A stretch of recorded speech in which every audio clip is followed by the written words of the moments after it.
Welcome all. I hope you are well. We had a very nice dinner last night and drank a few very interesting wines. Let me tell you about them.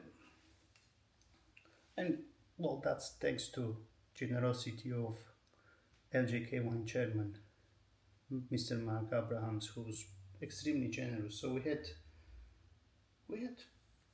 6 bottles. We started with the dinner with 1996 Salon. I don't think it's much of an introduction. Blanc de Blanc, and I love Blanc de Blanc. I think this is as good as they get.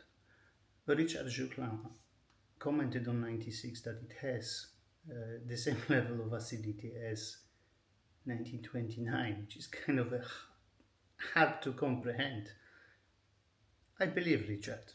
I have to agree. I was very lucky to taste with him for Decanter World Wine Awards on a couple of occasions, and I think his book, Scent of Champagne, still best. Phenomenal. 30 years old, still youthful, very lean, crisp. That acidity there is really driving everything in that wine.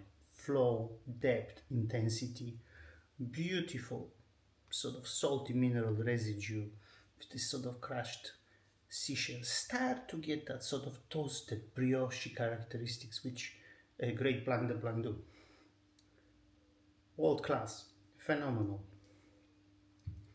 Then we had something little bit different in a wonderful way. Castillo Guy,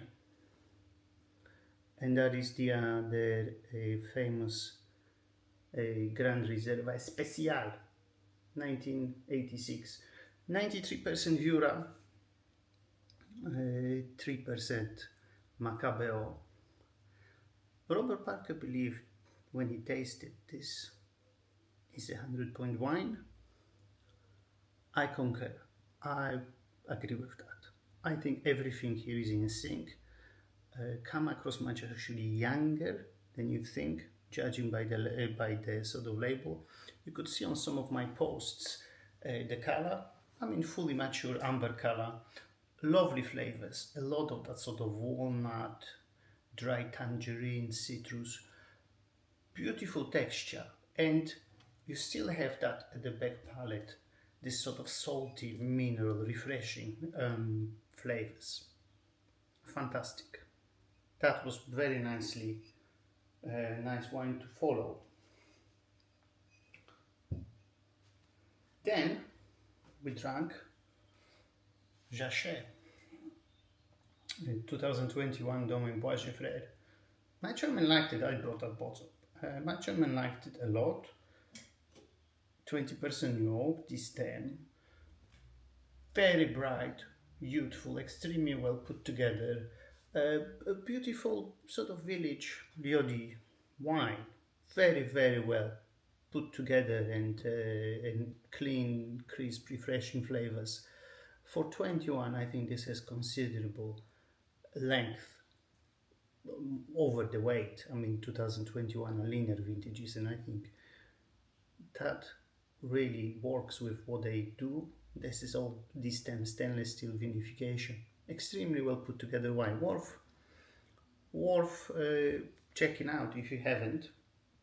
Now we had a couple of Leroy's.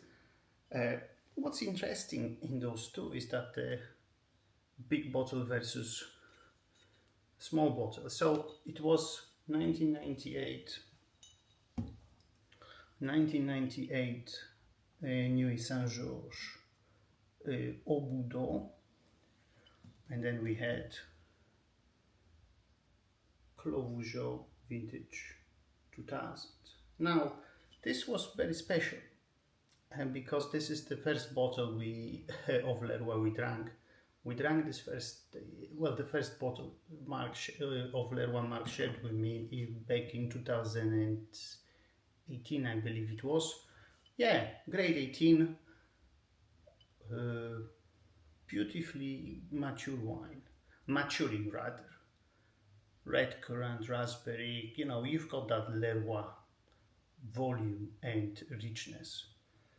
There was a lot of depth, in this wine. I mean, is this the best Nuit? Probably. Nuit vineyards, probably it is. Borders, Malgonceau and Leroy vineyards are there right next to the Malgonceau. And it's one of the bigger of her wines. In 2000, in 1998, 2044 bottles made. Yeah, loved it. Beautiful florality from whole bunch. A lot to like about wine. I think wine at a really very pleasant maturity. So that was great. It was very good, but that was clearly the sort of star of the evening. Full package wine. Aromatically, this was fantastic. A lot of the earthiness and this sort of tanned earth, mineral, limestone, flint, combined with beautiful fruity expression. Very pleasant mixture. In 2000, you see that sort of you have a lot of the intertwined red and blue fruit. Sort of red currant, wild strawberry, seasoned with balsamic. A lot of what's fantastic about Great Leroy, and I think this wine had exactly that. It's not a singular flavor.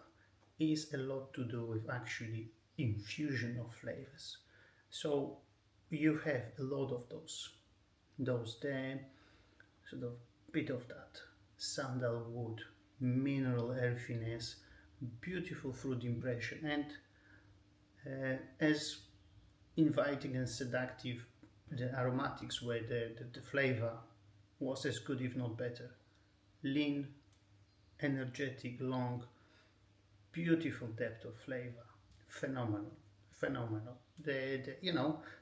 For Leroy, 26 years old, this is still a relatively young wine, so there is still mileage to go because you would like to have some secondary characteristics.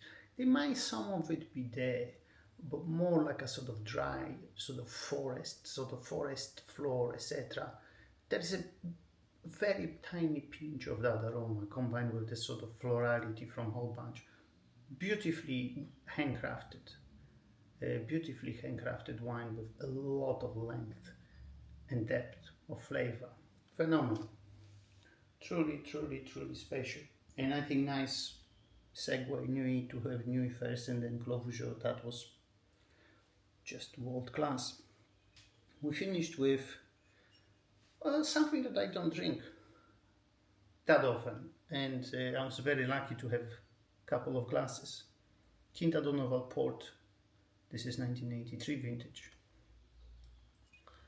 Yeah, well, another one of the most iconic ports you would ever drink. Again, everything there, flavor, aroma, intensity, everything was just there. Sort of, 83, a